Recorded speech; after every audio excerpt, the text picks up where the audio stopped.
بسم اللہ الرحمن الرحیم والصلاة والسلام على رسوله محمد وآله وصحبه أجمعين. أشهد أن لا إله إلا الله وحده لا شريك له وأشهد أن محمدا عبده ورسوله. أما بعد،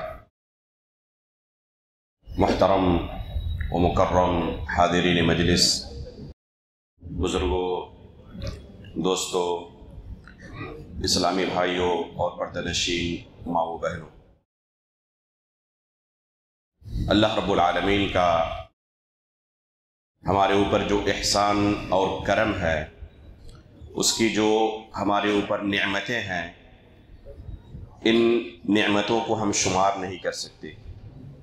وَإِن تَعُدُّوا نِعْمَةَ اللَّهِ لَا تُحْصُوهَا.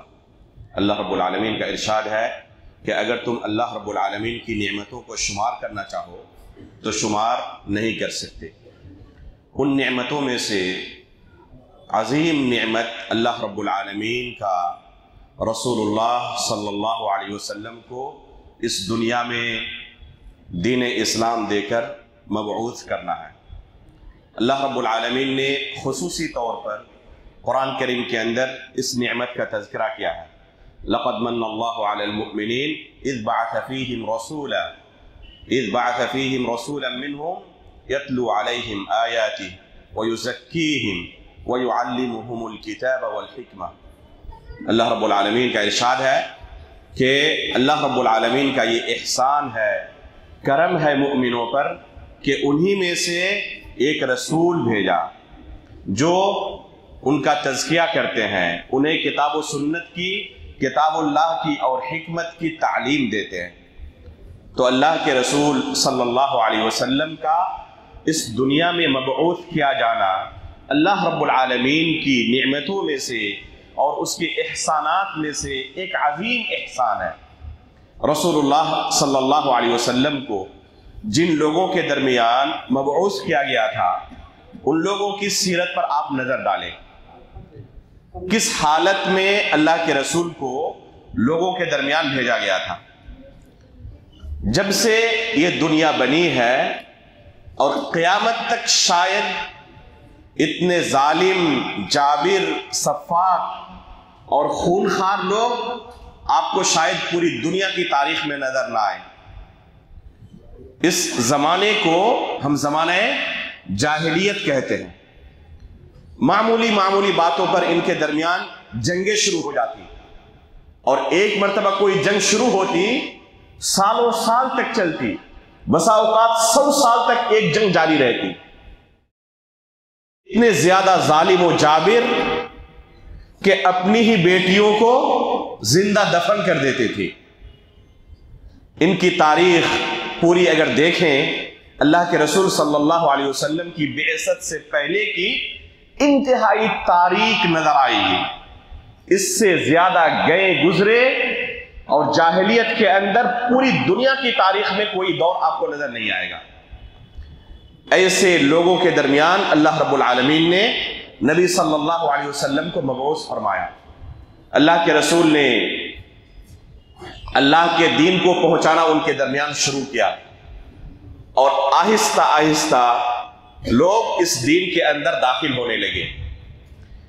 جو لوگ اللہ کے رسول کی دعوت قبول کر کے دین اسلام قبول کر لیتے تھے، دین کے اندر داخل ہو جاتے تھے، وہی لوگ دین اسلام کے قبول کرنے سے پہلے اللہ کے رسول صلی اللہ علیہ وسلم کی صحبت اور تربیت میں آنے سے پہلے جو انتہائی ظالم تھے، جابر تھے، سفاک تھے، خونخوار تھے، ایسے رحم دل بن جاتے ہیں کہ اللہ رب العالمین عرش کے اوپر سے ان کی رحم دلی کی گواہی دیتے ہیں. اشداء علی الکفار رحماء بینہم، کہ اللہ کے رسول کے یہ صحابہ کفار کے مقابلے میں تو بڑے سخت ہیں، لیکن آپس میں انتہائی رحم دل. ایسے رحم دل کہ پوری دنیا کی تاریخ میں آپ اس کی نظیر پیش نہیں کر سکتے. مہاجرین ہجرت کر کے مدینہ تشریف لاتے ہیں. مدینے کے یہ انصار ان مہاجرین کا استقبال کیسے کرتے ہیں جن کے ساتھ نہ کوئی نسبی رشتہ ہے، نہ پہلے سے کوئی جان پہچان ہے؟ ایک اجنبی کو اپنے گھر کے اندر اس طرح پناہ دیتے ہیں کہ اپنے بھائی کی طرح انہیں بھی اپنا بھائی بنا لیتے ہیں. ان کے لیے اپنی زمین، اپنی جائیداد، یہاں تک کہ اگر ایک سے زائد بھی ہے تو اسے بھی تقسیم کرنے کے لیے راضی ہو جاتے ہیں. پوری دنیا کی تاریخ میں ایسی ہمدردی کی مثال آپ کو دوسری نہیں مل سکتی. اگر پوری دنیا کی تاریخ دیکھی جائے تو سب سے تاریک دور بھی انہی صحابہ اکرام نے اللہ کے رسول کی تربیت اور صحبت میں آنے سے پہلے کا دیکھا تھا، اور سب سے روشن، سب سے بہترین دور بھی اگر پوری دنیا کی تاریخ میں ہے تو یہی دور ہے اللہ کے رسول کی صحبت اور تربیت میں آنے کے بعد، جس کے بارے میں رسول اللہ صلی اللہ علیہ وسلم نے گواہی دی ہے، خیر الناس قرنی ثم الذین یلونہم ثم الذین یلونہم، کہ سب سے بہترین دور اگر کوئی ہے تو وہ میرا دور ہے، اور پھر اس کے بعد کا جو دور آنے والا ہے اور اس کے بعد کا جو دور اور زمانہ آنے والا ہے. تو یہ پوری دنیا کی تاریخ میں سب سے بہترین دور ہے. اتنے اچھے لوگ، با اخلاق، اخلاق کے اندر سب سے اونچے لیول پر فائز، اتنے زیادہ تعداد میں ایک ہی جگہ پر ایک ہی زمانے میں جمع ہو گئے ہو، پوری دنیا کی تاریخ میں آپ کو ایسا نظر نہیں آئے گا، کوئی دوسری مثال نہیں ملے گی. ان صحابہ اکرام کی سیرت کو جاننا اور ان صحابہ اکرام کے تعلق سے ہمارا کیا عقیدہ ہونا چاہیے، اس بارے میں معرفت حاصل کرنا انتہائی اہم اور ضروری ہے. امام مالک رحمہ اللہ فرماتے ہیں کہ ہمارے اسلاف، ان کے اسلاف کون ہوں گے؟ امام مالک رحمہ اللہ کی وفات 179 ہجری میں ہوئی ہے، 202 صدی ہجری کے آخر میں ان کی وفات ہے. ان کے اسلاف یا تو تابعین ہے یا پھر صحابہ اکرام ہیں. فرماتے ہیں کہ ہمارے اسلاف ابو بکر اور عمر کی محبت کرنا اپنے بچوں کو اسی طرح سکھاتے تھے جس طرح کے قرآن کی سورتوں کی انہیں تعلیم دیتے تھے. تو یہ تابعین کا، تابعین کا طریقہ تھا. یہ صحابہ اکرام، تابعین، تابعین کا منہج تھا کہ وہ اپنے بچوں کو صحابہ اکرام کے بارے میں سکھاتے تھے کہ کیسے ان سے محبت کرنا ہے. اسی منہج پر چلتے ہوئے اس درس کا انعقاد کیا گیا ہے تاکہ ان صحابہ اکرام کے تعلق سے ہمارا کیا عقیدہ ہونا چاہیے، ان کے ہم پر کیا حقوق ہیں، ان تمام مسائل کو تفصیل کے ساتھ آپ کے سامنے رکھا جائے. انشاءاللہ یہ سلسلے درس چلے گا، اور اس باب میں ہمارے علماء نے جو معلومات عقیدے کی کتابوں میں اور صحابہ اکرام کی سیرت کی کتابوں میں جمع کی ہے، انشاءاللہ اس کا خلاصہ آپ کے سامنے پیش کیا جائے گا. سب سے پہلے ہمیں ان صحابہ اکرام کے بارے میں یہ جاننے کی ضرورت ہے کہ صحابی کہتے کس کو ہیں. صحابی ہم کس پر اطلاق کریں گے اس لفظ کا؟ یہ لفظ بڑا مبارک اور مقدس لفظ ہے.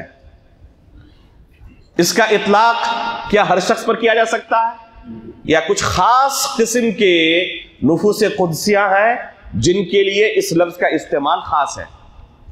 علماء اکرام نے صحابہ اکرام کی تعریف میں مختلف الفاظ کا استعمال کیا ہے، لیکن تقریباً مفہوم سب کا ایک ہے. اس کا اگر خلاصہ بیان کیا جائے تو یہ ہے: من لقی النبی صلی اللہ علیہ وسلم مؤمنا به ومات علی الاسلام. حافظ ابن حجر رحمہ اللہ نے نزہۃ النظر کے اندر، اور اسی طرح ان کی جو مایہ ناز تصنیف ہے الاصابہ فی تمییز الصحابہ، اس کے اندر یہ تعریف ذکر کی ہے، اور یہ انتہائی مختصر اور جامع تعریف ہے صحابہ اکرام کی کہ کن پر صحابی کا اطلاق کیا جائے گا. فرماتے ہیں: من لقی النبی صلی اللہ علیہ وسلم، جس نے بھی اللہ کے رسول صلی اللہ علیہ وسلم سے ملاقات کی ہو تو پتا چلا کہ وہ عقل مند شخص ہونا چاہیے، ذوی العقول میں سے ہونا چاہیے۔ اللہ کے رسول کے زمانے میں درخت، شجر، حجر، بہت ساری چیزیں تھی جو اللہ کے رسول کے زمانے میں تھی، ان پر صحبت کا اطلاق نہیں ہوگا، انہیں صحابی نہیں کہا جائے گا۔ صحابی کن کو کہا جائے گا؟ جن کو اللہ رب العالمین نے عقل کی نعمت سے نوازا ہے، اور یہ دو قسم کے لوگ ہیں، انسان ہے اور جن ہے۔ تو انسانوں میں سے یا جنوں میں سے جس نے بھی ملاقات کی ہو اللہ کے نبی سے ایمان کی حالت میں، اس میں سے ہر لفظ انتہائی اہم ہے۔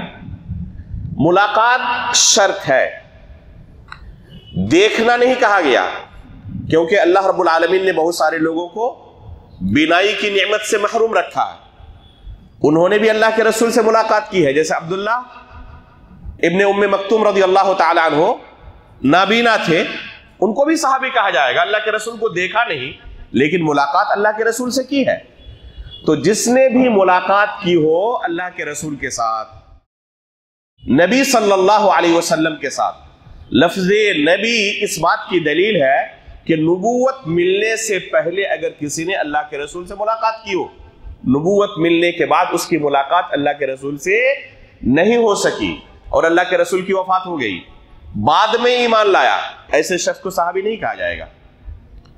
جب اس نے ملاقات کی تھی اس وقت اللہ کے رسول نبوت سے سرفراز نہیں ہوئے تھے، اور جب نبی بنائے گئے اس کے بعد اگر ملاقات نہ ہو سکی تو ایسے شخص کو نبی نہیں کہا جائے گا۔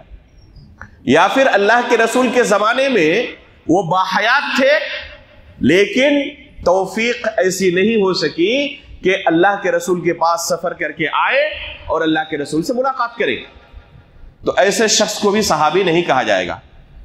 ایسے حضرات کو اگر وہ اللہ کے رسول پر ایمان لاتے ہیں تو مخضرم کہا جاتا ہے، ایسے لوگوں کو مخضرم کہا جاتا ہے، جیسے ابو عثمان النہدی رحمہ اللہ ہے، عبد الرحمن ابن مل، ان کو مخضرم کہا جاتا ہے۔ یہ صحابی نہیں ہے، اللہ کے رسول کے زمانے میں باحیات تھے، اسلام بھی قبول کیا لیکن اللہ کے رسول کے ساتھ ملاقات نہیں ہو سکی، اس وجہ سے ان کو صحابی نہیں کہا جائے گا۔ تو صحابی کہنے کے لیے ضروری ہے کہ ایمان کی حالت میں اللہ کے رسول سے ملاقات کی ہو۔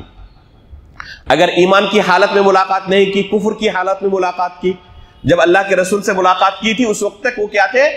کافر تھے، لیکن اللہ کے رسول کی وفات کے بعد انہوں نے اسلام قبول کیا، ابو بکر صدیق رضی اللہ تعالیٰ عنہ کے زمانے میں یا عمر فاروق رضی اللہ تعالیٰ عنہ کے زمانے میں، حالانکہ اللہ کے رسول سے ملاقات کافی ہو چکی تھی، تو ایسے شخص کو بھی صحابی نہیں کہا جائے گا۔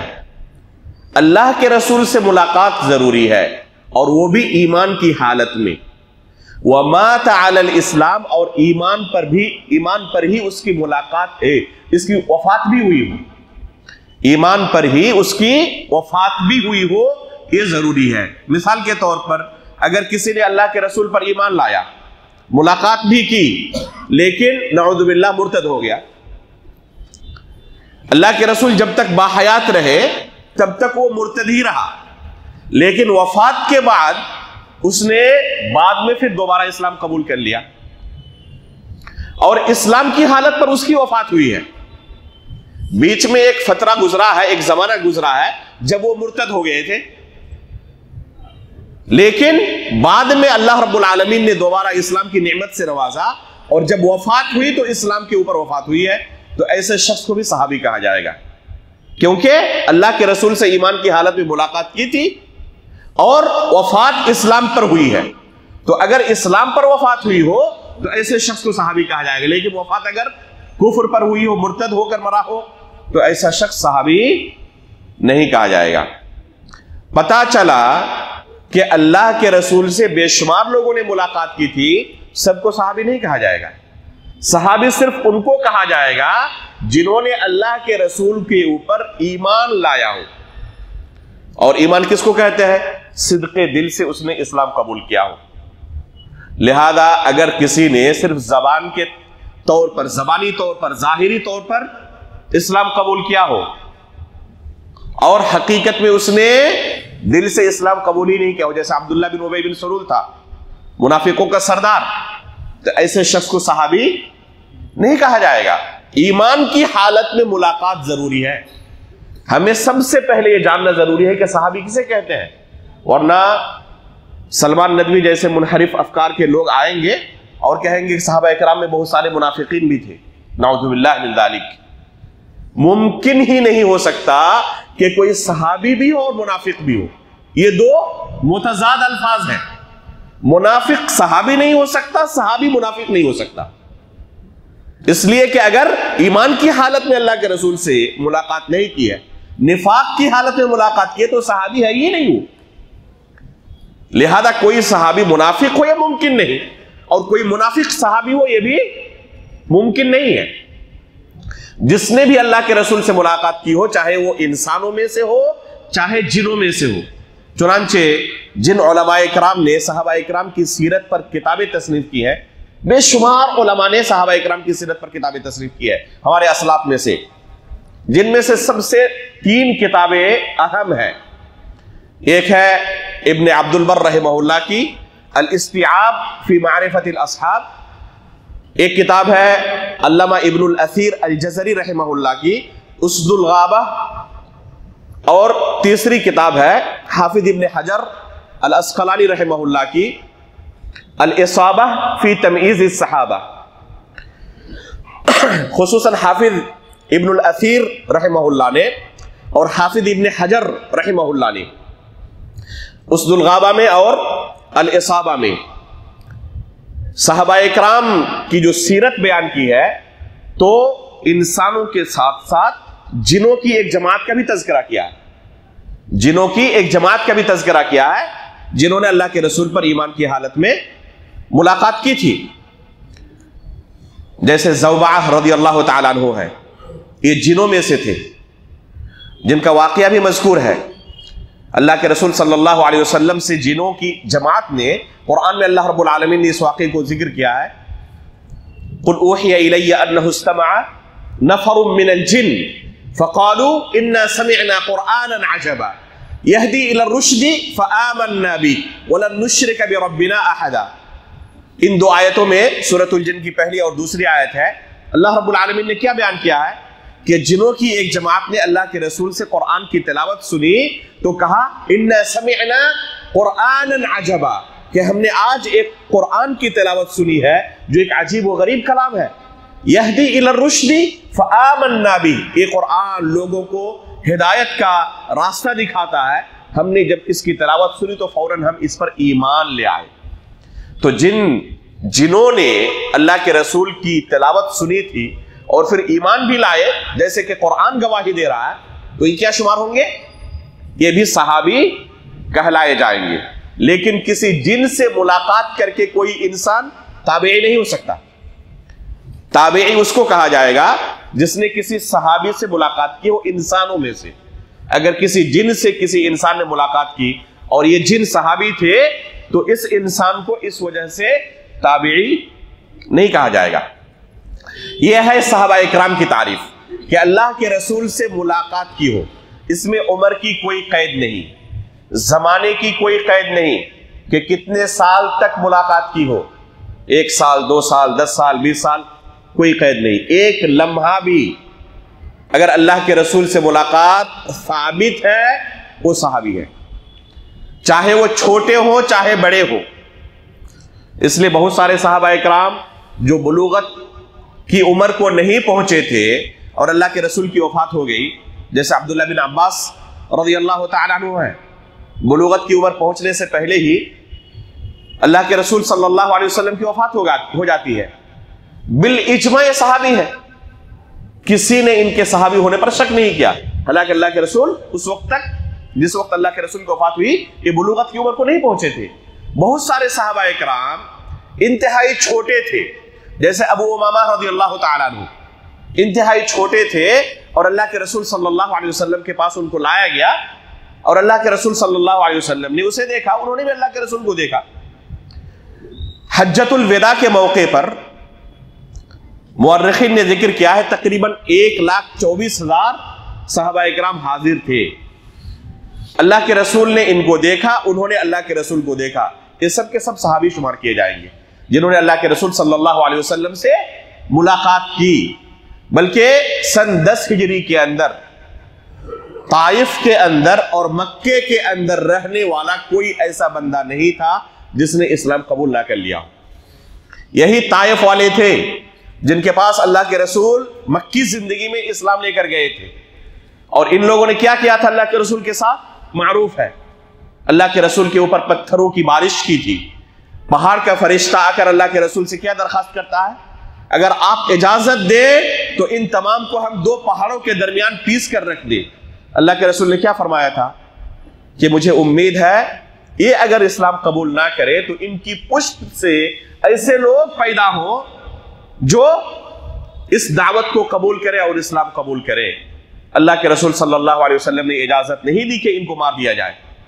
یہ طائف کے لوگ صرف چند سال کا عرصہ گزرتا ہے. سن 10 ہجری کے اندر پورا کا پورا شہر ایک بندہ ایسا نہیں رہتا جو اسلام سے پیچھے رہا. مورخین نے ذکر کیا ہے کہ یہ ایسا شہر تھا طائف جو پورا کا پورا شہر اسلام کے اندر داخل ہو گیا تھا. تو مکے کے اندر اور طائف کے اندر 10 ہجری میں کوئی ایسا بندہ نہیں تھا جو کفر پر قائم ہو. سب کے سب اسلام قبول کر چکے تھے. لہذا ان تمام لوگوں کو کیا کہا جائے گا؟ یہ صحابی ہے. اللہ کے رسول صلی اللہ علیہ وسلم سے جس نے بھی ملاقات کی ہو اس صحابی کی صحبت سے شرف سے محظوظ ہے. تو یہ تمام کے تمام صحابہ کرام ہیں. ان صحابہ کرام کے بارے میں قرآن ہمیں کیا تعلیم دیتا ہے؟ یہ سب کے سب ایک کیٹیگری کے نہیں ہیں، ایک درجے کے نہیں ہیں. چنانچہ اللہ رب العالمین کا سورۃ الحدید کے اندر ارشاد ہے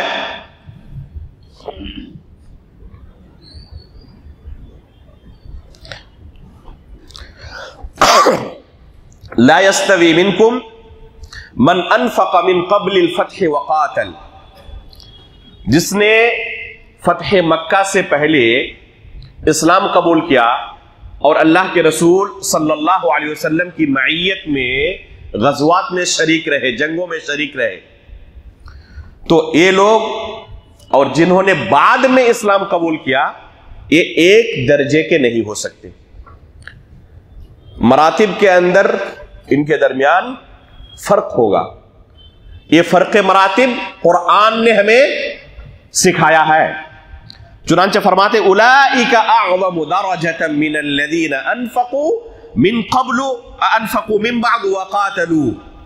یہ سب کے سب صحابہ کرام جنہوں نے فتح مکہ سے پہلے اللہ کے راستے میں اپنا مال خرچ کیا ہے، یہ درجات کے اعتبار سے بلند درجے پر فائز ہے، اونچے درجے پر فائز ہے بنسبت ان کے جنہوں نے ان کے بعد اسلام قبول کیا. اس کے بعد آگے کا جملہ انتہائی اہم ہے. اللہ رب العالمین نے اس کے بعد کیا فرمایا؟ وَكُلًّا وَعَدَ اللَّهُ الْحُسْنَى. لیکن جتنے بھی صحابہ کرام ہیں، چاہے وہ فتح مکہ سے پہلے اسلام قبول کیے ہو، چاہے فتح مکہ کے بعد اسلام قبول کیے ہو، سب کے لیے اللہ رب العالمین نے جنت کا وعدہ کیا ہے. یہ وعدہ اللہ رب العالمین کی طرف سے ہے. کُلًّا وَعَدَ اللَّهُ الْحُسْنَى. یہ تمام کے تمام صحابہ کرام جو بھی اس شرف سے مشرف ہے، سب کے لیے اللہ رب العالمین نے جنت کا وعدہ کیا ہے. تو یہ سب کے سب جنتی ہیں. جنت کے مالک نے اس کا اعلان کیا ہے. ان صحابہ کرام کے ہاتھوں میں جنت کا پروانہ تھا. اللہ رب العالمین کی طرف سے جنت کا ٹکٹ انہیں ملا ہوا تھا. لہذا ان صحابہ کرام کے مقام مرتبے کو پہچاننا انتہائی اہم ہے اور ضروری ہے. خصوصاً اس لیے بھی کیونکہ ایسے بہت سارے گمراہ فرقے پیدا ہوئے جس کی پیشن گوئی اللہ کے رسول نے اپنی زندگی میں کر دی تھی، جنہوں نے خصوصی طور پر ان صحابہ کرام کو ٹارگٹ کرنا شروع کیا اور انہیں طعن و تشمیع اور تنقید کا نشانہ بنایا. یہاں تک کہ بعض لوگوں نے انہیں گالی گلوچ کرنا شروع کیا اور یہاں تک بعض لوگوں نے عقیدہ رکھنا شروع کیا کہ نعوذ باللہ یہ کافر ہے، فاسق ہے، ظالم ہے. بلکہ کفار کے اندر اگر سب سے گئے گزرے کوئی ہے، ان کا سب سے بڑا سردار ہے تو نعوذ باللہ ابو بکر صدیق رضی اللہ تعالیٰ عنہ. ایسے بعض لوگوں کا عقیدہ ہے جو اپنے آپ کو مسلمان کہتے ہیں لہذا اس مسئلے کو تفصیل کے ساتھ جاننا کہ ہمارا کیا عقیدہ ہونا چاہیے ان صحابہ کرام کے متعلق، قرآن نے ہمیں کیا تعلیم دی ہے، اللہ کے رسول صلی اللہ علیہ وسلم نے کیا تعلیم دی ہے، یہ انتہائی اہم اور ضروری ہے۔ ساتھ ہی ان باطل افکار رکھنے والوں کا ان کے بارے میں کیا عقیدہ ہے اور کتاب و سنت سے کیسے ان کے تمام شبہات کا رد کیا جا سکتا ہے، یہ بھی جاننا ضروری ہے، تاکہ کوئی منحرف فکر کا شخص آ کر ان صحابہ اکرام کے بارے میں ہمارے ذہن کو گندا نہ کر دے۔ آج دیکھیں آپ، معمولی تعداد میں نہیں ہے ایسے لوگ جو ان صحابہ اکرام کے تعلق سے زبان درازی کرتے ہیں۔ آج کے سوشل میڈیا کے دور میں آپ دیکھیں فیس بک کے اندر بے شمار ایسے لوگ پائے جاتے ہیں جو ان صحابہ اکرام کے تعلق سے علل اعلان تنقید کرتے ہیں، زبان درازی کرتے ہیں۔ یہاں تک کہ بعض لوگ جو اپنے آپ کو مسلمان ہونے کا اور سنی ہونے کا دعویٰ کرتے ہیں، وہ اپنے آپ کو رافضی نہیں کہتے، شیعہ نہیں کہتے، اپنے آپ کو سنی ہونے کا دعویٰ کرتے ہیں، اور اس کے باوجود بعض صحابہ اکرام کے تعلق سے کیا کہتے ہیں، معاویہ رضی اللہ تعالیٰ عنہ کے تعلق سے، ابو سفیان رضی اللہ تعالیٰ عنہ کے تعلق سے بعض لوگوں کو دیکھا کہتے ہوئے کہ اگر وہ بھی جنت میں جائیں گے تو ہمیں ایسی جنت نہیں چاہیے، نعوذ باللہ من ذالک۔ جنت کے مالک نے ان کے لیے جنت کا اعلان کیا، اور ان کو اللہ رب العالمین کے فیصلے پر اعتراض ہے، اللہ رب العالمین کے فیصلے سے راضی نہیں ہے۔ تو ہمیں ان صحابہ اکرام کے تعلق سے جاننے کی ضرورت ہے، خصوصاً آج کے دور میں جبکہ اچھی خاصی تعداد ہمارے نوجوانوں کی ان باطل افکار کے زیر اثر ہے۔ اگر آج کی تاریخ میں کہا جائے کہ سنیوں کے اندر ان افکار کو پھیلانے والے کون لوگ ہیں، تو خصوصاً 3 لوگوں کا نام میں ذکر کروں گا۔ ایک نمبر پر مولانا مودودی ہے، جنہوں نے خلافت و ملوکیت نامی کتاب میں ان صحابہ کرام کے تعلق سے ایسے افکار پیش کیے جو آج ہمیں میدان میں نظر آتے ہیں سنیوں کے اندر، کہ وہ اس جرأت تک پہنچ چکے ہیں کہ صحابہ کرام کے تعلق سے زبان درازی کرتے ہیں اور نام لے کر ان کے بارے میں طعن و تشنیع کرتے ہیں۔ دوسرے شخص اگر ہے تو انجینئر محمد علی مرزا ہے، اور اس شخص کا فتنہ مولانا مودودی سے کم نہیں ہے، کیونکہ یہ شخص سوشل میڈیا کا کھلاڑی ہے، اور صرف لکھنے والا نہیں، مولانا مودودی نے صرف لکھا تھا، ان کے بیانات نہیں ہیں۔ جو لوگ پڑھنا لکھنا نہیں جانتے، بہت سارے لوگ واقف نہیں، لیکن انجینئر علی مرزا آج لوگوں کے جیبوں تک پہنچ چکا ہے، لوگ اس کو دیکھتے ہیں، سنتے ہیں، اور ہمارے نوجوان نہیں بلکہ بہت سارے اہل علم بھی ان کو سنتے سنتے ان کے بعد افکار سے متاثر ہو جاتے ہیں۔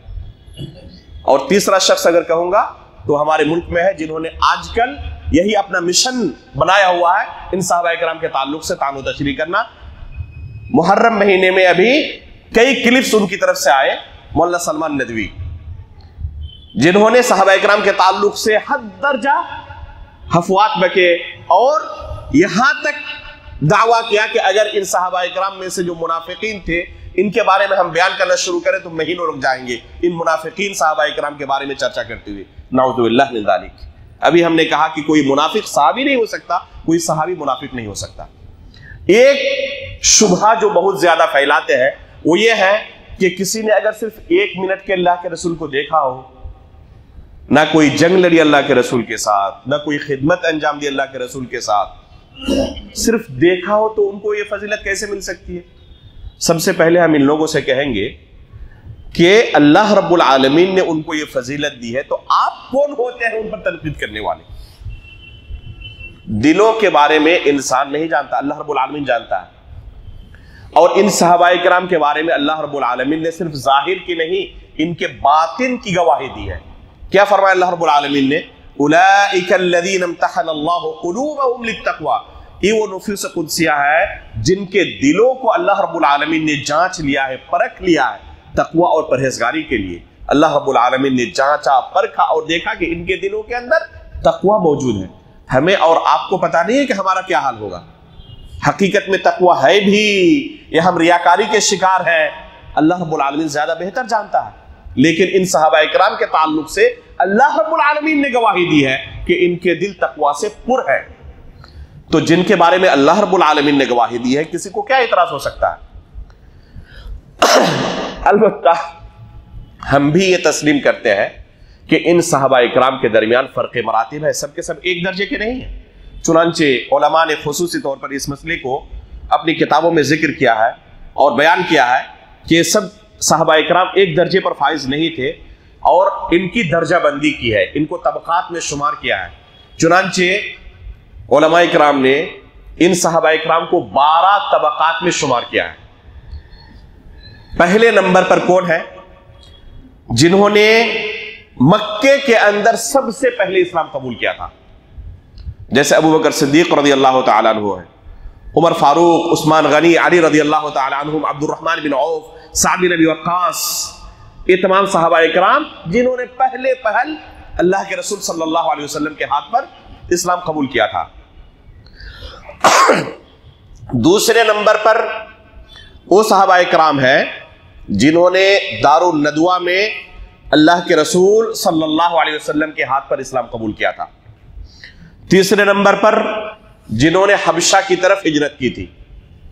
بہت سارے صحابہ اکرام مکہ والوں کے ظلم و ستم سے پریشان ہو کر اللہ کے رسول صلی اللہ علیہ وسلم کے مشورے سے ملک حبشہ کی طرف ہجرت کر کے چلے گئے تھے، اپنے گھر بار کو چھوڑ کر دریا کے پار ایک بیابان علاقے میں ملک حبشہ میں، جو آج کہاں پر موجود ہے، کینیا اور ایتھوپیا کا جو علاقہ ہے، وہ علاقہ اس زمانے میں حبشہ کہلاتا تھا۔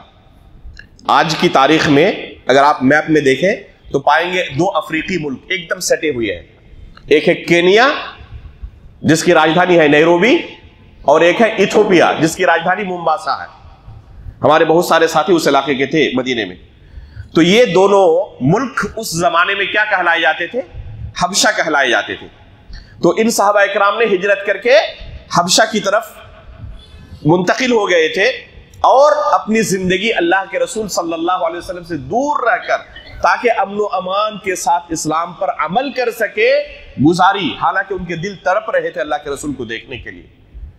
کب یہ اللہ کے رسول کے ساتھ ملاقات کرنے کے لیے آتے ہیں؟ جب اللہ کے رسول ہجرت کر کے مدینہ پہنچتے ہیں اور خیبر اللہ کے رسول فتح کر لیتے ہیں۔ خیبر کے فتح کے بعد یہ صحابہ اکرام ملک حبشہ سے مدینہ تشریف لاتے ہیں۔ جعفر طیار رضی اللہ تعالیٰ عنہ اور ان کے ساتھ صحابہ اکرام کی ٹیم تھی۔ اللہ کے رسول ابھی خیبر فتح کیے ہیں اور ان صحابہ اکرام سے ملاقات ہوتی ہے۔ خوشی کے مارے اللہ کے رسول کہتے ہیں کہ خیبر کی فتح کی زیادہ مجھے خوشی ہے یا اپنے ان ساتھیوں سے ملاقات کی خوشی ہے، میں کہہ نہیں سکتا۔ اللہ کے رسول بھی تڑپ رہے تھے اور یہ صحابہ اکرام بھی تڑپ رہے تھے۔ آخر انہوں نے اپنا گھر بار کیوں چھوڑا تھا؟ صرف اسلام کو زندہ رکھنے کے لیے۔ تو یہ صحابہ اکرام جنہوں نے ملک حبشہ کی طرف ہجرت کیا تھا، یہ تیسرے نمبر پر شمار ہوتے ہیں۔ چوتھے نمبر پر جنہوں نے بیعت عقبہ اولا کے اندر اللہ کے رسول صلی اللہ علیہ وسلم کے ہاتھ پر بیعت کی تھی۔ اس لیے آپ پائیں گے صحابہ اکرام کی سیرت میں بعض صحابہ اکرام کے نام کے آگے لکھا رہتا ہے عقبی۔ تو عقبی کا کیا معنی ہے؟ بیعت عقبہ کے اندر اللہ کے رسول کے ہاتھ پر انہوں نے بیعت کی تھی۔ یہ انتہائی پرخطر معاملہ تھا۔ رات کی تاریکی میں ایک گھاٹی میں اللہ کے رسول ان صحابہ اکرام کے ساتھ ملاقات کر رہے تھے جو مدینے سے آئے ہوئے تھے، اور ڈر تھا کہ اگر کسی کو کانوں کان خبر پہنچ جائے تو ہماری جان نہیں رہے گی، فوراً ہم قتل کر دیے جائیں گے۔ اس پرخطر دور میں ان لوگوں نے اللہ کے رسول صلی اللہ علیہ وسلم کے سامنے، اللہ کے رسول سے پہلے انہوں نے اسلام قبول کیا اور پھر یہ پیشکش رکھی کہ آپ مدینہ تشریف لائیں اور وہاں پر آزادی کے ساتھ اسلام کی دعوت و تبلیغ کریں۔ تو یہ ہجرت کے لیے تمہید تھی، اور آگے اسلام کی جو نشر و اشاعت ہوئی اس بیعت کا بہت زیادہ اور بہت بڑا رول ہے۔ تو یہ تمام صحابہ اکرام جو اس بیعت میں شامل تھے ان کا درجہ اس کے بعد ہے۔ 5ویں نمبر پر وہ صحابہ اکرام ہیں، اور یہ سب کے سب یا اکثر و بیشتر انصار میں سے ہیں، جنہوں نے بیعت عقبہ ثانیہ کے اندر اللہ کے رسول صلی اللہ علیہ وسلم کے ہاتھ پر بیعت کی تھی۔ 6 نمبر پر وہ مہاجرین ہیں جنہوں نے اللہ کے رسول صلی اللہ علیہ وسلم کے پاس آ کر قباء کے اندر ملاقات کی تھی، اور اللہ کے رسول جب مسجد وہاں تعمیر کر رہے تھے، مسجد قباء، تو اس میں وہ لوگ اللہ کے رسول کے ساتھ شریک تھے۔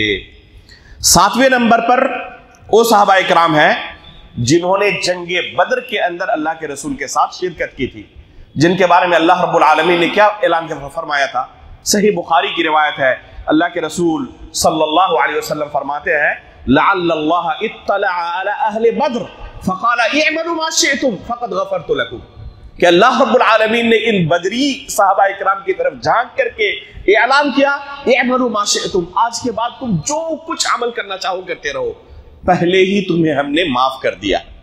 فقد غفرت لكم، یہ وہ صحابہ کرام تھے جن کے بارے میں اللہ رب العالمین نے پہلے ہی اعلان کر دیا ہے کہ مستقبل میں بھی آپ سے اگر کوئی گناہ سرزد ہو جائے تو پہلے ہی آپ کے لیے معافی کا پروانہ ہے۔ ان کے پاس جنت کی خوشخبری تھی، ان کے پاس پہلے ہی اگر کوئی گناہ سرزد ہو جائے تو معافی کا پروانہ موجود تھا۔ اس کے باوجود ان صحابہ کرام کی صورت پڑھے دنگ رہ جائیں گے۔ عبداللہ بن عمرو بن عاص رضی اللہ تعالیٰ عنہ سے اللہ کے رسول نے پوچھا کیف تختم، آپ قرآن کیسے ختم کرتے ہو؟ فرمایا کل لیلہ، اللہ کے رسول روزانہ رات کو ایک قرآن ختم کر دیتا ہوں۔ ان صحابہ کرام کو یہ مقام ایسے ہی نہیں ملا تھا، انہوں نے اس کے لیے قربانیاں پیش کی تھی، وہ اس لائق تھے کہ ان کو یہ مقام ملے، جن کے پاس پہلے سے جنت کا ٹکٹ موجود ہے، جن کے پاس پہلے سے یہ پروانہ موجود ہے کہ ہم کوئی بھی گناہ کرے اللہ نے پہلے ہی ہمیں معاف کر دیا ہے۔ عثمان غنی رضی اللہ تعالیٰ عنہ کسی قبر کے پاس سے گزرتے، زاروں قطار روتے اور کہتے، کسی نے پوچھا کہ پہلے سے اللہ رب العالمین نے آپ کو معاف کر دیا ہے تو کیا کہتے کہ قبر یہ آخرت کی پہلی منزل ہے، اگر انسان اس میں کامیاب ہو گیا تو آگے کی منزلیں بڑی آسان ہو جائیں گی، لیکن یہاں پر اگر پھنس گیا تو آگے کے تمام مراحل بڑے دشوار کن اور بڑے مشکل اس کے لیے ہو جائیں گے۔ یہ کون تھے جن کو اللہ رب العالمین نے، اللہ کے رسول صلی اللہ علیہ وسلم نے ایک دو مرتبہ نہیں بے شمار مرتبہ اللہ کے رسول نے جنت کی خوشخبری سنائی تھی، لیکن اس کے باوجود یہ اللہ رب العالمین سے ڈرنے والے تھے، راتوں کو اٹھ کر عبادت کرنے والے تھے، اللہ کے رسول کے ساتھ جنگوں میں شریک ہونے والے تھے، تھوڑی سی غلطی ہو جائے ڈر جاتے تھے کہ اللہ رب العالمین اور اللہ کے رسول ہم سے ناراض نہ ہو جائے۔ صلح حدیبیہ کے موقع پر جب اللہ کے رسول بیعت کر رہے تھے، صلح کر رہے تھے کفار و مشرکین کے ساتھ، جن میں سے ایک شق کیا تھی کہ اگر کفار و مشرکین میں سے کوئی شخص آ جائے مسلمان بن کر تو ہم انہیں واپس کر دیں گے مکہ والوں کو، لیکن اگر کوئی مسلمان اسلام چھوڑ کر کفار کے پاس چلا جائے تو وہ واپس نہیں کریں گے۔ اللہ کے رسول نے کہا کہ ہمیں قبول ہے، منظور ہے۔ عمر فاروق رضی اللہ تعالیٰ عنہ کہتے ہیں اللہ کے رسول اس طرح دب کر صلح کرنے کی کیا ضرورت ہے؟ کیا اسلام حق نہیں ہے؟ اللہ کے رسول نے کہا ضرور۔ کہا کہ کیا اسلام غالب ہونے کے لیے نہیں آیا ہے؟ اللہ کے رسول نے کہا ضرور۔ پوچھا کہ اللہ کے رسول کیا آپ برحق نہیں ہیں؟ کہا کہ ضرور میں برحق ہوں۔ پھر پوچھا کہ جب سب کچھ برحق ہے تو اس طرح ان سے دبنے کی کیا ضرورت ہے ہمیں؟ کہ ہمارا کوئی شخص، اگر کوئی شخص مسلمان بن کر آ جائے مکہ سے تو ہم انہیں واپس کر دیں گے، لیکن ہمارا کوئی شخص ان کے پاس چلا جائے تو واپس نہیں کریں گے، اس طرح دب کر صلح کرنے کی کیا ضرورت ہے؟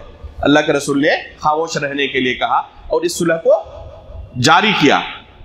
عمر فاروق رضی اللہ تعالی عنہ جب واپس ہو رہے ہیں اس واقعے کے بعد، رات کا سفر ہے اور اللہ کے رسول صلی اللہ علیہ وسلم سے جا کر سوال کرتے ہیں، پوچھتے ہیں، اللہ کے رسول کوئی جواب نہیں دیتے۔ پھر دوسری بار سوال کرتے ہیں، اللہ کے رسول جواب نہیں دیتے، صحیح بخاری کے اندر یہ قصہ مذکور ہے۔ پھر تیسری بار سوال کرتے ہیں، اللہ کے رسول جواب نہیں دیتے۔ کیوں جواب نہیں دے رہے تھے؟ اس وقت قرآن نازل ہو رہا تھا، وحی نازل ہو رہی تھی، سورۃ الفتح اسی سفر میں نازل ہوا، اِنَّا فَتَحْنَا لَكَ فَتْحًا مُبِينًا۔ عمر فاروق رضی اللہ تعالیٰ عنہ ڈر گئے کہ اللہ کے رسول کو 3 بار میں نے پوچھا اور اللہ کے رسول نے کوئی جواب نہیں دیا، کہیں اللہ کے رسول مجھ سے ناراض تو نہیں ہو گئے؟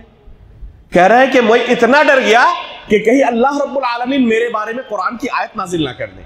یہ کون تھے جن کے بارے میں اللہ رب العالمین نے، اللہ کے رسول نے ایک دو جگہ پر نہیں کئی جگہوں پر جنت کی خوشخبری سنائی تھی؟ بدر کے اندر شریک تھے جن کے بارے میں اللہ نے پہلی کیا کہا ہے، اعملوا ما شئتم فقد غفرت لكم، جو کچھ آج سے کرنا چاہو تمہارے لیے آزادی ہے، پہلے ہی تمہیں ہم نے معاف کر دیا ہے۔ کیا انہوں نے اس کا ناجائز فائدہ اٹھایا؟ اگر آج کسی کو کہہ دیا جائے جو کچھ کر سکتے ہو تمہارے لیے آزادی ہے، تمہارے اوپر کوئی قانون نہیں، تم آزاد ہو، جو کچھ کر سکتے ہو. تو آج لوگ کیا کریں گے؟ اس کا استغلال کریں گے کہ ہمارے لیے تو چھوٹ ہے، ہم کچھ بھی کر سکتے ہیں. ان صحابہ کرام نے اس کا ناجائز فائدہ نہیں اٹھایا، بلکہ اسے پازیٹیو لیا کہ اللہ رب العالمین نے اتنے بڑے اعزاز سے ہمیں نوازا ہے، لہذا ہمیں ثابت کرنا ہے کہ حقیقت میں ہم اس کے حقدار ہیں. تو اپنے عمل سے، اپنی قربانیوں سے انہوں نے اللہ رب العالمین کے اس وعدے کو ثابت کر دکھایا کہ حقیقت میں وہ اس لائق تھے کہ انہیں یہ مقام و مرتبہ دیا جائے. کوئی ڈر نہیں تھا کہ انہیں اگر کہہ دیا جائے کہ پہلے ہم نے تمہیں معاف کر دیا ہے تو اس کا ناجائز فائدہ اٹھائیں گے اور آگے سے اللہ رب العالمین کی نافرمانی کریں گے. تو یہ ہے 7ویں درجے میں. 8ویں نمبر پر کون ہے؟ جنہوں نے بدر اور صلح حدیبیہ کے درمیان ہجرت کی تھی مکہ سے اور مدینہ طیبہ تشریف لائے تھے. صلح حدیبیہ کے درمیان اور جنگ بدر کے درمیان، جیسے کہ ابو ہریرہ رضی اللہ تعالیٰ عنہ ہے، ابو موسیٰ اشعری رضی اللہ تعالیٰ عنہ ہے. یہ صحابہ اکرام انتہائی جلیل القدر ہیں. یہ کب تشریف لائے تھے مدینہ؟ خیبر کی فتح کے بعد. تو یہ صحابہ اکرام 8ویں نمبر پر شمار ہوں گے. 9ویں نمبر پر بیعت رضوان میں جو صحابہ اکرام شریک تھے. اللہ کے رسول صلی اللہ علیہ وسلم نے عثمان غنی رضی اللہ تعالیٰ عنہ کو بھیجا مکہ والوں کے پاس. آپ جائیں، انہیں خبر کریں کہ ہم صرف عمرہ کی وجہ سے آئے ہوئے ہیں، ہمارا مقصد فقط مکے میں داخل ہونا اور عمرہ کر کے واپس ہو جانا ہے. ہمارے پاس ہدی کا جانور موجود ہے، کان ہم نے چیر دیا ہے، گلے پر پٹی لگا دیا ہے، جو اس زمانے میں علامت ہوتی تھی ہدی کا جانور ہونے کی کہ یہ قافلہ کیا ہے؟ بیت اللہ جانے کے لیے جا رہا ہے، کسی دوسرے مقصد سے نہیں. اللہ کے رسول نے عثمان غنی رضی اللہ تعالیٰ عنہ کو اپنا قاصد بنا کر مکہ والوں کے پاس بھیجا کہ آپ پہلے حالات کا جائزہ لے کر آئیں اور انہیں خبر کر دیں کہ ہم ان سے جنگ کرنے کے لیے، چھیڑ چھاڑ کرنے کے لیے نہیں آئے ہیں، بس ہمارا مقصد بیت اللہ کا طواف کرنا ہے اور پھر ہم آسانی کے ساتھ، آرام کے ساتھ واپس ہو جائیں گے. عثمان غنی رضی اللہ تعالیٰ عنہ گئے مکہ والوں کے پاس، ان کے سامنے بات رکھی اور یہ مجلس طویل ہو گئی، یہاں تک کہ صحابہ اکرام انتظار کرتے کرتے ان کے درمیان افواہ پھیل گئی کہ عثمان غنی رضی اللہ تعالیٰ عنہ کو مکہ والوں نے قتل کر دیا ہے. حالانکہ یہ افواہ تھی، خبر درست نہیں تھی.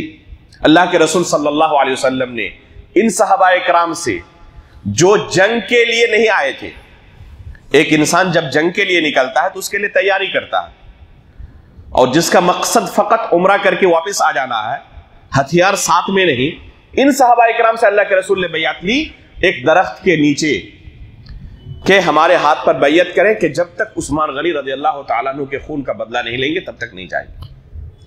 یہ صحابہ اکرام اللہ کے رسول کے ہاتھ پر جینے مرنے کی بیعت کر رہے تھے. ہم بے سر و سامان ہیں لیکن اللہ کے رسول کے ہاتھ پر بیعت کر رہے ہیں کہ جس طرف اللہ کے رسول لے جائیں گے ہم تیار ہیں، چاہے ہماری جان چلی جائے. اللہ رب العالمین اتنا خوش ہوئے کہ ان تمام لوگوں کے لیے اللہ رب العالمین نے اپنی رضامندی کا اعلان کر دیا. چنانچہ اللہ رب العالمین نے قرآن کی آیت نازل کی اور کہا لَقَدْ رَضِيَ اللَّهُ عَنِ الْمُؤْمِنِينَ إِذْ يُبَايِعُونَكَ تَحْتَ الشَّجَرَةِ. اللہ رب العالمین ان تمام مؤمنین سے راضی ہو گئے جو اس درخت کے نیچے آپ کے ہاتھ پر اللہ کے رسول بیعت کر رہے ہیں. یہاں پر اللہ رب العالمین نے ان کے لیے کون سا لفظ استعمال کیا؟ لَقَدْ رَضِيَ اللَّهُ عَنِ الْمُؤْمِنِينَ، مؤمنین کا لفظ استعمال کیا. ایک دوسری آیت قرآن کی اسے بھی اپنے سامنے رکھیں، وَمَن يُشَاقِقِ الرَّسُولَ مِن بَعْدِ مَا تَبَيَّنَ لَهُ الْهُدَى وَيَتَّبِعْ غَيْرَ سَبِيلِ الْمُؤْمِنِينَ.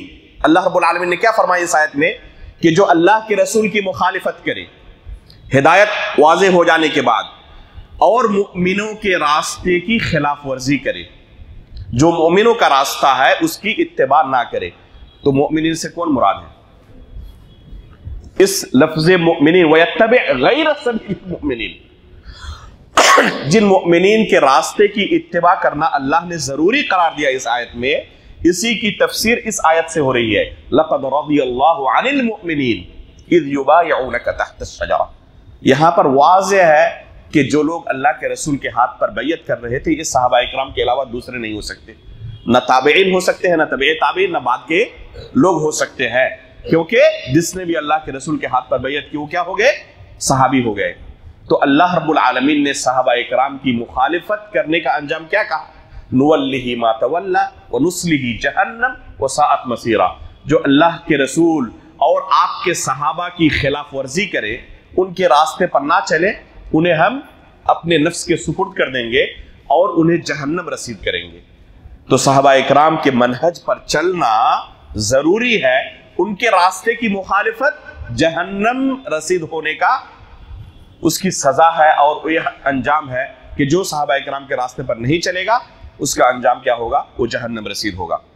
تو یہ بیعت رضوان والے 90 درجے میں ہے، 90 طبقے میں ہے۔ اور 10ویں نمبر پر المہاجرون بین الحدیبیہ والفتح، صلح حدیبیہ کے درمیان اور فتح مکہ کے درمیان جن لوگوں نے ہجرت کی تھی، صلح حدیبیہ کے درمیان اور فتح مکہ کے درمیان جن صحابہ اکرام نے ہجرت کی ہے، یہ 10ویں نمبر پر شمار ہوتے ہیں، اور 11ویں نمبر پر جنہوں نے فتح مکہ کے موقع پر اسلام قبول کیا تھا، اور سب سے آخر میں 12ویں نمبر پر وہ صحابہ اکرام جو بچے تھے، اللہ کے رسول سے ملاقات کی، اللہ کے رسول کو دیکھا، چاہے ان کی عمر 1 دن کی ہو، 1 سال کی ہو، 2 سال کی ہو، 10 سال کی ہو، جو اطفال تھے، جو بچے تھے، یہ بھی صحابیت کے شرف سے مشرف ہے۔ اور ان تمام کے لیے، ان کل 12 طبقے کے تمام صحابہ اکرام کے لیے اللہ رب العالمین نے کس کا وعدہ کیا؟ وَكُلًّا وَعَدَ اللَّهُ الْحُسْنَى، ان سب کے لیے اللہ رب العالمین نے جنت کا وعدہ کیا۔ تو ہم یہ مانتے ہیں کہ ان صحابہ اکرام کے درمیان فرق مراتب ہے، لیکن اس وجہ سے کسی پر تنقید کرنا، کسی کو طعن و تشنیع کا نشانہ بنانا، اس کی اجازت بالکل بھی شریعت ہمیں نہیں دیتی۔ قرآن کریم کے اندر 1-2 جگہوں پر نہیں، بے شمار جگہوں پر اللہ رب العالمین نے ان صحابہ اکرام کی تعریف کی ہے، ان کا تزکیہ کیا ہے، ان کے لیے جنت کی خوشخبری سنائی۔ بے شمار صحابہ اکرام کے تعلق سے اللہ کے رسول صلی اللہ علیہ وسلم نے نام لے کر انہیں جنت کی خوشخبری سنائی ہے۔ ایک ہی مجلس کے اندر اللہ کے رسول صلی اللہ علیہ وسلم نے 10 صحابہ اکرام کا نام لیا اور کہا کہ یہ جنتی، یہ جنتی، یہ جنتی، ان کو عشرہ مبشرہ بالجنہ کہا جاتا ہے۔ انشاءاللہ آگے کے دروس میں ان تمام عشرہ مبشرہ کی مختصر سیرت بھی آپ کے سامنے پیش کی جائے گی۔ انشاءاللہ یہ درس ہمارا جاری رہے گا، ان صحابہ اکرام کے ہم پر کیا حقوق ہے یہ جاننے کی ضرورت ہے۔ جو مشہور صحابہ اکرام ہے جیسے عشرہ مبشرہ بالجنہ، ان کی مختصر سیرت بھی آپ کے سامنے پیش کی جائے گی۔ اہل سنت والجماعت کا کیا عقیدہ ہے ان صحابہ اکرام کے تعلق سے، اور جو مخالفین ہیں، دیگر گمراہ فرقے ہیں، ان کا کیا نظریہ اور عقیدہ ہے، اور ان کے جو شبہات ہیں ان کا کتاب و سنت کی روشنی میں کیا جواب دیا جا سکتا ہے۔ انشاءاللہ یہ تمام باتیں تفصیل کے ساتھ آپ کے سامنے رکھی جائیں گی۔ اللہ رب العالمین سے ہم دعا کرتے ہیں کہ اللہ رب العالمین اس سلسلے درس کو مفید اور بابرکت بنائے، ہم تمام لوگوں کے میزان حسنات میں اس درس کو شمار کرے، اور جب اللہ رب العالمین سے قیامت کے دن ہم ملاقات کریں تو اس مجلس کی وجہ سے ہمیں خوشی ہو، ہمیں کوئی غم نہ ہو۔ اللہ رب العالمین ایمان کی حالت پر ہماری وفات فرمائے، اور نبیین، صدیقین، شہداء و صالحین کے ساتھ ہمارا حشر کرے۔ آمین۔ تقبل یا رب العالمین، وصلی اللہ علی نبینا محمد۔ سبحانک اللہم و بحمدک، اشہد ان لا الہ الا انت، استغفرک و اتوب الیک۔